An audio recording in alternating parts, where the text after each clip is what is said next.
Hey everybody, thanks for checking out another episode of Vinyl Village Garage. Back to work on the 68 Firebird convertible project. Make it driver quality without blowing the budget or breaking the bank on this thing. So as you can see behind me, or if you even notice the steering wheel is above my head on a Firebird, how's that possible? Well, there's no floor pan in this car, but the reason for that was, well, it was pretty rusty, and I'm working on getting this thing taken care of. A few steps of the project was replacing the rocker panels. The inner panel was bad, but they don't make them for convertibles, so I did modify a coupe one, and I will say it fit really good. So I'm gonna get you in close, check that out, because since you were gone, I've been tinkering here a little bit. If you checked out the last video, of course, I also made it to the Trans Am Nationals. Had a great time there, made a lot of new friends, and I got to see some familiar faces again.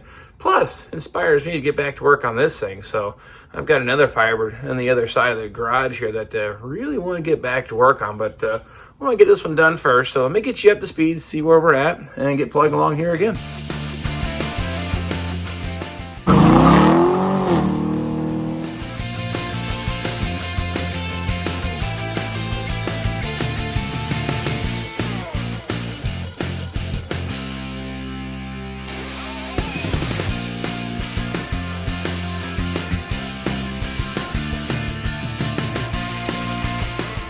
First off, as you can see now, I did get the passenger side rocker panel all welded in, looking pretty good. I did end up welding the seam right through here like I was thinking I would. I buffed on the welds a little bit just to kind of clean it up, but now it gives you the visual. If you pull the carpet up, that panel has never been replaced. It doesn't look like it's been added on. And I've only gone through here and only put a few plug welds in. I have some more to do, but at this point, I still need to get the third layer or the floor pan in, and then I'll actually weld all three panels together. I do have the frame rails all cleaned up, sealed up, and weld through primer put on them. That rear panel where the floor pan attaches, really good shape, cleaned up nice, weld through primer.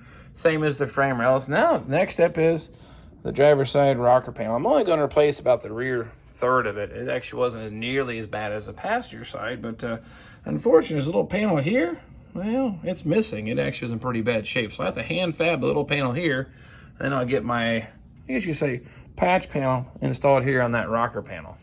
All right, here's what I've done so far. This is a coupe rocker panel cut down to length. Then I cut this top edge off there, and that way it can slide underneath here when I go to put it in. So it'll actually line up with this here, slide underneath. I'll do like I did the passenger side, just weld along the whole edge of this thing here, tying the panels together. But this will fit in here somewhat like this. Now, of course, I'll get it clamped in a tighter position and then weld across that whole top edge. But the problem I'm having is there's a little gap back here. There's a piece missing. That was pretty rusted, so I'm gonna have to hand fab that piece, attach it, and then I can get this installed. Now, the part that I need to make is this section here. It's kind of a weird, I don't know, frying pan or panhandle shape or some sort, but it follows the contour here of this part of it.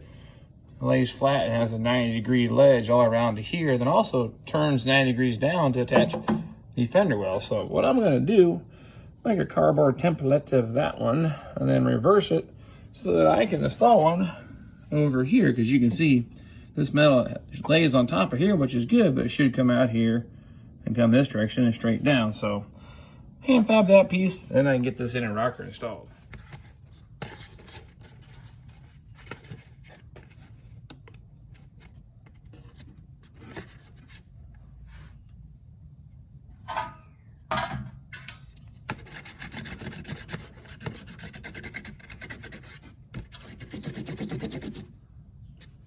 Like those, playing with those, what is it, the crayons, the etchings or whatever I used to do as a kid.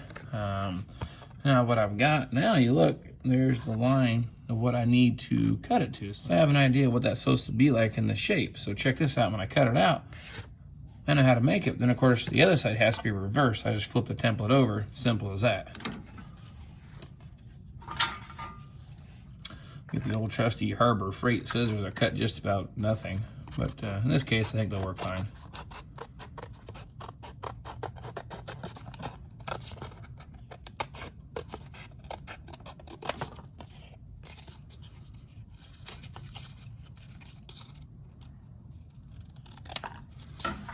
Now, if I did that right, that ties in there really close to the shape that I need. And it follows these contours. So now I have the base, but for the other side, of course, just flip it over. Of course, everyone likes a smiley fruit snack, so. All right. Now that I have the shape, what I'm going to do, just trace it on a new piece of cardboard here. And I have this flap like this in the back because that's what actually folds down to touch the fender well. So I'm going to match that. Of course, I'll follow the crease here, but this here is just for folding. Now that I know I need about a 1/2 inch, maybe a little more than a 1/2 inch of a flange. So I can do it a couple ways. Think about doing it like this for this piece. Make it about a 1/2 inch longer, and then I know then I'll cut this shape, bend the 90, same thing here. Then I'll just make a panel that goes in between the two of them. All right, template's all traced out. This is a main silhouette of the shape. These tabs is going to cut around. Don't cut that line, of course. And these are all indicates where it gets bent 90 degrees. These two go up, this one goes down. This section I've left cut out because it has a kind of a bit of a radius at both ends. Well, I can't fold that here. I do have some metal stretchers and shrinkers, but for this panel here, I'm going to cut it out, and you'll see what I'm going to do. I'm just cutting a piece of metal, welding it on there, matching my radius, and then I can get it installed. So the next step is cut this thing out. All right, got the panel all cut out now. I use the old death wheel. Matched up pretty good. Now, here's the template. Get you an idea. Now, this piece is inner structure. You'll probably never see it again unless you actually took the car all apart. Backside's a little wider, but the important part is where the tabs line up, and then where the floor pan rolls down. Sorry, where the rear of this panel is going to fold down and actually catch the fender well. It has something tied to it. What you weld the rocker to the fender well is this panel back here. Here's where the inner rocker is going to weld. But this section here, I need a piece that fills in. But next step, put this in the old vise over there on the bench. Smack with the hammer a few times. Get these bent about 90 degrees. Like I said, this one down and these two up. And then weld in the panel in here, then ready to install. Okay. Got the bench vise bend-o-matic to work here. The 90-degree bend up, that one down. It's looking pretty good. If this actually fits, I'm going to do some test fitting now. I'll make a panel that comes in here, and I'll weld it in and clean it up, and then I got my piece ready to go in. But next step is do a little test fit and see how we look.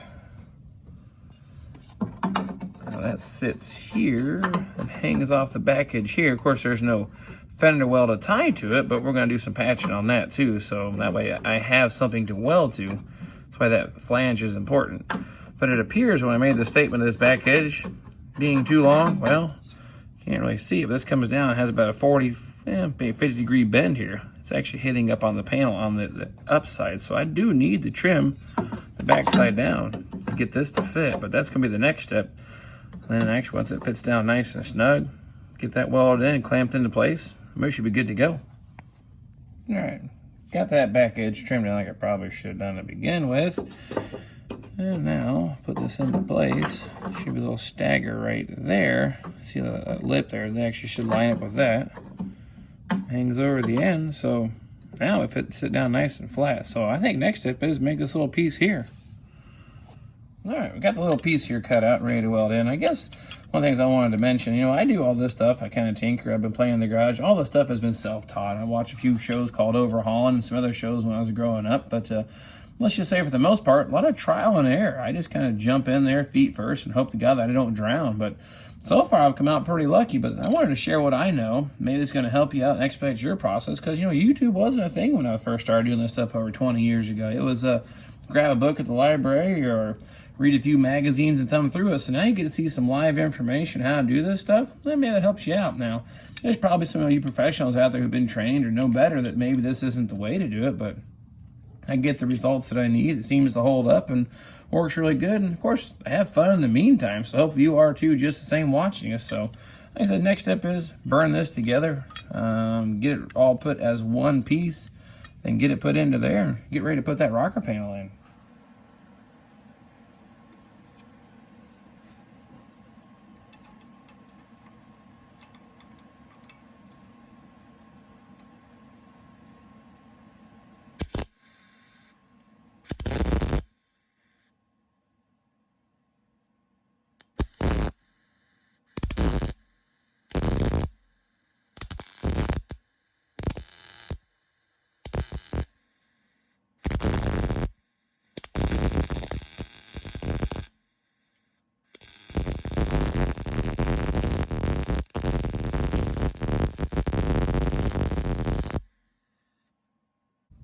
well, the welds have cooled now. I actually pulled up pretty tight, pretty clean.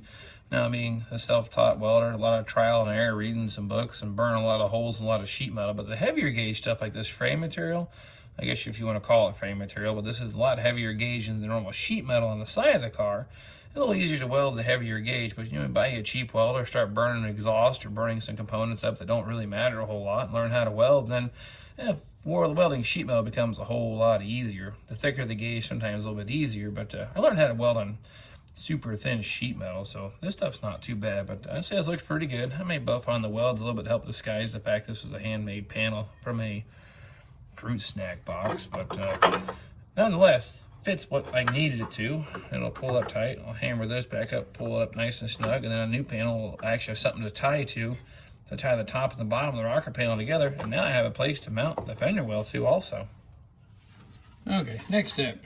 Rocker panel. I've already got this trimmed and ready to go. What I did was cut that top edge off this one like I did the passenger side, though I can tuck it underneath here and get it pulled up. So get this fitted for the last time so I can get this thing welded in here. One of the things I like to do is use these little self-tapping screws to put the car together with. The idea behind that is I can test fit all the panels, screw it together, pulls it up tight, even on a blind spot like inside this rocker panel. I can put the screw through the top down, pulls this edge up really tight, and then I can actually come back now and weld it. Clecos are another good option. I don't have any of those yet, but these are pretty cheap from the hardware store, and they get worn out or damaged, throw them away, no big deal. But well, I'll do the same thing. I'll screw the top, put some screws across the bottom, get this thing test fitted, burned in for the last time.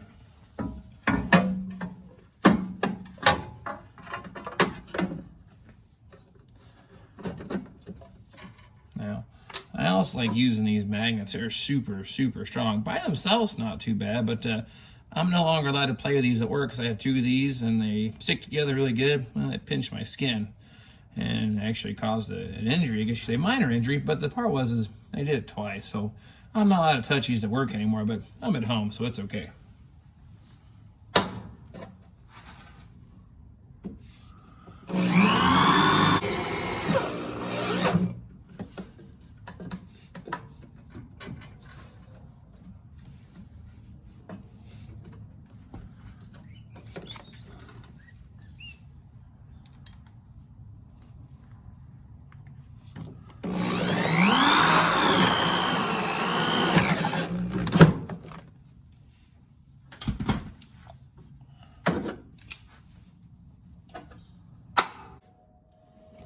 What I've done, I'll have to trim that a little bit. That needs to actually tuck up behind that, so they're supposed to be the same panel, so I got to trim this edge some.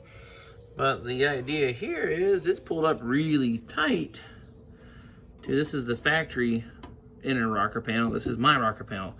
I plan on putting a weld right through the two of these here, but joining them back as one, so you still have your factory spot welds you could drill out and still remove this as one panel. And what I'm going to do, I had to cheat a little bit. I had to tack weld. Just didn't want to stay in place with the magnets, so didn't hurt myself with the magnets. No big deal there. But then what I'll do now is just weld this together. Where's my little panel here? We'll see how this bad boy lines up here. Now I'll get this trimmed so it'll pull up tighter, but that matches up pretty good actually.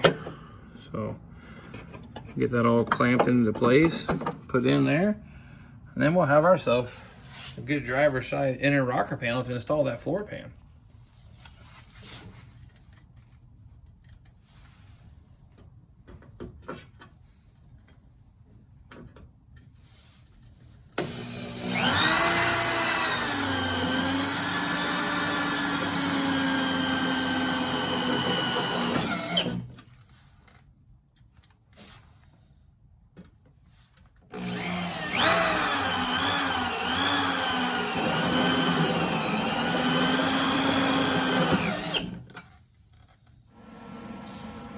All ready to weld this in now. What I did take is a wire brush on the drill, clean both metals here really nice. MIG welding, clean, clean, clean, and clean is probably about the biggest secret to a nice, clean, tight weld.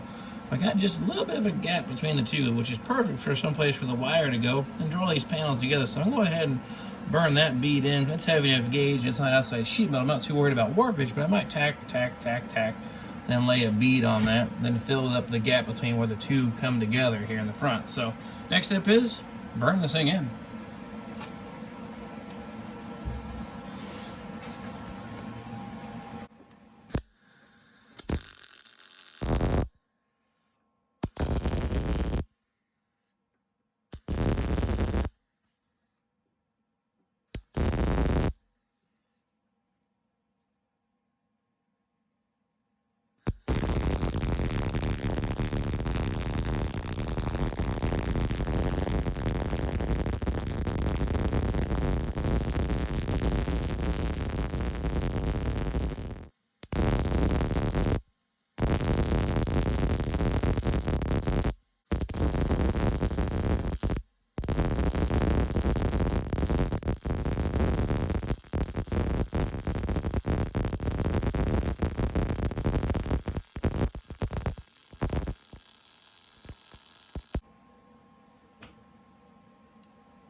Well, there you have it. It's all burned in pretty heavy. Next step is here, fill my little gap in there. A better job cutting next time, but that's not that big of a gap. And again, someplace for the wire to go. I'll get that filled in, and I'll come back down now and pull this every other screw out and do a little plug welding. Now, that spacing is excessive right now. We're almost probably 5.5, 6 inches apart, ideally about an inch apart, but again, I still need to tie the floor pan in, so I want to get all three sections, the outer, the inner you see here, and the floor pan yet to be installed. I want to get all three pieces stacked together really tight. So let's just kind of hold that in place until I get the floor pan in. So next step is burn this in and see how my little panel works back here.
Now, unfortunately, I guess what you see me doing here, this is the original panel here.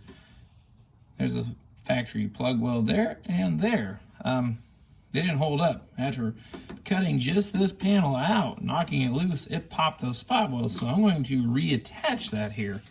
That kind of gives you a little more proof that the factory ones just aren't that durable.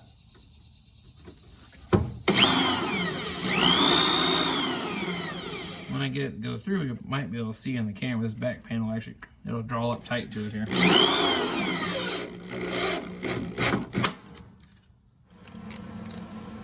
Okay, technique with the screws, take one out. You may have to clamp it again to keep the panels pulled up tight, but get the screw out.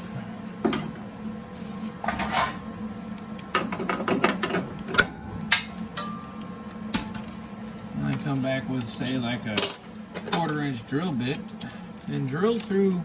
If there's one panel, only drill through the outer panel. If there's 3 panels, drill through 1, 2, and just touch 3, which cleans the paint off. And the weld's really nice. And this plug weld here, I'll guarantee you, is a lot more durable than the factory.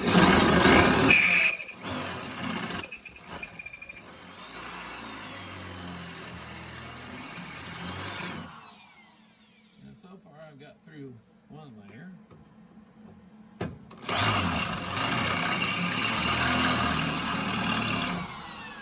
Now I'm down all the way to the base metal. Get you a whole lot closer so you can see it. What you can see in that hole, there's the small hole from the actual whole screw there. And you can count the layers of metal if you catch it just right, but just graze that layer. So what I do now is I start welding. I'll start that wire here kind of at the 12 o'clock position, a little of a circle motion with the tip, and then I just fill that entire hole back in with weld from the wire. At that point then, all 3 panels are secure.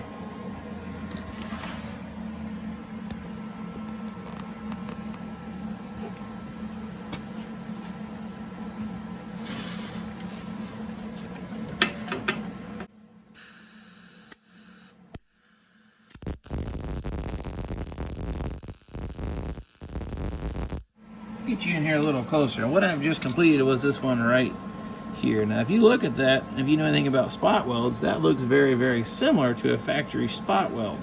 The idea when I do that type of welding is actually it pulls the metal together really tight. It's stronger than a factory spot weld. And when you're done, you can still get the original appearance. Very little buffing or cleanup afterwards, and it almost looks like the panel was never tampered with if you do that technique. Now, of course, that takes into a lot of time when you can take into consideration there's probably 40 or 50 spot welds across the bottom of this rocker panel alone that need to look like that when done. So I guess in this case, practice makes perfect. So work in an inconspicuous area first and see, tune your skills in, but that's how I like them to look when they're done. So I've only got a handful more here yet to do on the top, and then I get ready to put that floor pan in. All right, I'll show you what we've done. More plug welds. Take a wire brush, those. They'll clean up really nice, all the burnt off paint. And like I said, by the time you paint them, you look pretty close to factory. And you see some buffing here, so I had where they seamed the rocker panel to the original metal right here. And of course, I did my little plug weld there. But this is kind of what it looks like after you just lightly buff that weld down. Just take off the high spots. And by the time it's all done, you can go with a little finer grit or like a 60 grit or 120 grit on a sanding wheel. You'd actually make this look like it was never installed. But I don't think I need to go off the deep end quite that far, but my next step is just kind of polish that weld down to just a little bit and clean up where I butt weld these two together. There's actually a piece that I cut off that goes on here that actually ties to the rocker panel, so I'll butt weld this back together and then burn this in like they did from the factory. And then at this point, do a little weld through primer on that bottom seam. I'm ready to put a floor pan in.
Well, just a quick little dressing on the weld there, and you can see that it pretty much, I didn't grind too deep, it's gone away. Now, a little difference in height here, but that's not the end of the world, but that's something that's going to be behind the panel, because the goal here isn't to make it look like it was never done. I just want to make it obvious that it was installed, and I'm trying to put some pride in the old work there. Well, there you have it. The idea isn't to make it look like this thing was never cut up or never welded on, but just kind of make it look like you give a crap of what you did. Because I've actually put some cars in the air before, and you look up and you see something like a speed limit sign to patch the floorboard. Now, that's not the kind of work that I like to do. Now, I think it's kind of funny, it's kind of clever, but I guess I'd rather see a speed limit sign, because most time those are optional anyway. But when it comes to stop signs on a floor pan, kind of makes you wonder where that one came from. But anyway, besides all that, that's going to wrap me up for today. I'm going to do a little touch up on some paint on the bare metal here, sealed up. It's a Labor Day weekend. I've got a cookout to get to, so got to get cleaned up a little bit, look somewhat professional or presentable, I suppose. But appreciate you following us on what we're doing here on this journey. This bring back the old bird from the grave and make a good driver out of it. And I guess here's what I'm thinking is if I still have this thing by Trans Am Nationals next year, I might just have to drive it, but I have a sneaky feeling I'm going to be done here sooner than that and probably on to a new home. But nonetheless, appreciate you following the journey of this car back on the road. Hope you enjoy what we're doing. And of course, anything you'd like to see, let me know. Hit the like button, subscribe, share with your friends. And of course, all those folks who made it to the Trans Am Nationals, a big thank you. And the people who put that on, an amazing show. If you ever get the opportunity to go do that, I suggest you do it. I mean, if you have any likings of Firebirds or think you like them, or think you might want one, go there. You can see any color, shape, year, any kind, pretty much guaranteed. So, again, enough of me rambling on. I'm gonna get out of here, get clean, shut up, and get shut down and cleaned up, and get on to the next thing. And we'll see you next time.